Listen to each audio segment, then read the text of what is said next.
Hi friends, అందరికీ భోగి భాగ్యాలని, సంక్రాంతి సుఖ సంతోషాలని, కనుమ కమ్మని అనుభూతులని మీకు అందించాలని మనస్ఫూర్తిగా కోరుకుంటున్నానండి. ఈ రోజు అయితే మార్కెట్ కి చాలా లేట్ గా వెళ్ళామండి మనము. అందుకే నేనైతే మార్కెట్ లో వీడియో తీయలేదన్నమాట. సరుకు అయితే ఎక్కువ మొత్తంలో లేదు, తెల్లవారుజామున అయిపోయి ఉంటుంది కదా. పప్పాయి పండు మాత్రమే తీసుకొచ్చాము. అరటి పండ్లు ఈ రోజు కూడా వేరే వాళ్ళతోనే తెప్పించుకున్నామండి. అందుకే ఇంక ఈ పప్పాయి పండుగ ఒకటే బాడుగ ఎందుకని చెప్పేసి బండి మీద పెట్టుకొచ్చేసినాము. పండగ ఉంది కదా, అయినా కూడా సరుకు అయితే భారీ మొత్తంలో అయితే లేదండి, మామూలుగానే ఉంది. అంటే రోజు ఉండేదానికన్నా ఈ రోజు కొంచెం పర్లేదు, రద్దీగానే ఉన్నట్టుంది. కానీ మనం వెళ్ళేసరికి అయితే మార్కెట్ అంతా కూడా ఖాళీగా ఉందన్నమాట. మొత్తం తెల్లవారుజామున అయిపోయి ఉంటుంది సరుకు. మనం ఎందుకు లేట్ గా వెళ్ళామంటే బద్ధకం మెయిన్. నిద్ర అయితే నాకు మెలకు కాలేదు. ఈ రోజు 5:30కి మెలకు వచ్చింది. ఫస్ట్ నేను లేస్తేనే మా వారిని నిద్ర లేపుతాను. అట్లాంటిది నేనే లేట్ గా లేచినా కదా, అందుకే మార్కెట్ కి లేట్ గా వెళ్ళినాం. ఇక్కడ చూడండి, అరటి పండ్లను అయితే ఎలుకలు కొరికేస్తున్నాయి. అంటే బాక్స్ లో మా ఆయన జోడించేటప్పుడు చూసుకోలేదు, పూర్తి అడగానున్నాయన్నమాట. ఇవి ఒక 9 పండ్లు దాకా ఉన్నాయి. వీటిని ఫోటో తీసి అరటి పండ్లు అన్నకేస్తే గనక సర్లే వెంకి నేను చూస్తాను అని చెప్పినారంట.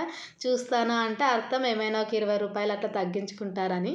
ఇందులో ఇంకా 6 పండ్లు కూడా పొద్దున్నే ఆవుకు పెట్టేస్తున్నారంట. అవి కూడా అట్లే కొరికేస్తున్నాయి. ఇవి రెండోసారి వచ్చినాయి అనమాట, రెండో బాక్స్ లోన. రేట్ తక్కువ పడుతుంది కదా అని మధ్యవర్తుల దగ్గర తీసుకుంటున్నాము. ఇది మన పరిస్థితి. అంటే వాళ్ళేం కావాలని చేసింది కాదు, తెలిసి ఇచ్చినది కూడా కాదు. ఎందుకంటే లోపల బాక్స్ లో ఎలుకలు దూరి తింటే వాళ్ళు ఏం చేస్తారు, మనం ఏం చేస్తాం. వీళ్ళ దగ్గర సరుకు తీసుకోవడానికి గల ప్రధాన కారణం ఏంటి అంటే మార్కెట్ లో ఉన్న సరుకుకి మనకి రేట్ వర్కౌట్ కావట్లేదు అనమాట. చాలా రోజుల నుంచి ఒకే దళారి దగ్గర తీసుకుంటున్నా కూడా వాళ్ళైతే రేట్ ఏం తగ్గించట్లేదు. రేట్ పెరుగుతుందనే చెప్తున్నారు కానీ మనకి 2వ నెంబర్ బాక్స్ తీసుకుంటే ఈ రోడ్డుకి పోదు.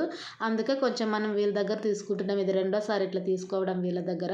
ఇంక ఈ పచ్చిశనగలు అయితే కనుక చెప్పాను కదా, నిన్నటివి కాదు మొన్నటి, ఇది 3వ రోజు అనమాట. అవి అరటి పండ్లు అయితే కనుక ఈరోజు 370 పడినాయి మనకి. ఇంక ఈ పప్పాయి పండ్లు అయితే కనుక తక్కువే తీసుకొచ్చినాం. మనం తీసుకెళ్ళేది అయితే 10 కేజీలే అనమాట.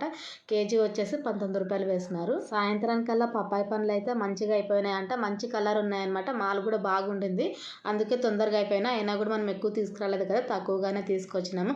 పండగ ఉంది, పప్పాయి పండు ఏం పోతుందో ఏమో అనుకున్నాను కానీ పర్లేదు, బాగానే వెళ్ళింది. ఈ పచ్చిశనగలది కూడా నిన్నైతే ఎదారు చేస్తున్నాం కదా. ఇంక సంక్రాంతి పండగకి అయితే ఈ సైడ్ ఇక్కడ కర్ణాటకలో అయితే కనుక కొన్ని అన్ని రకాల కూరగాయలు కలిపి కూర చేస్తారనమాట.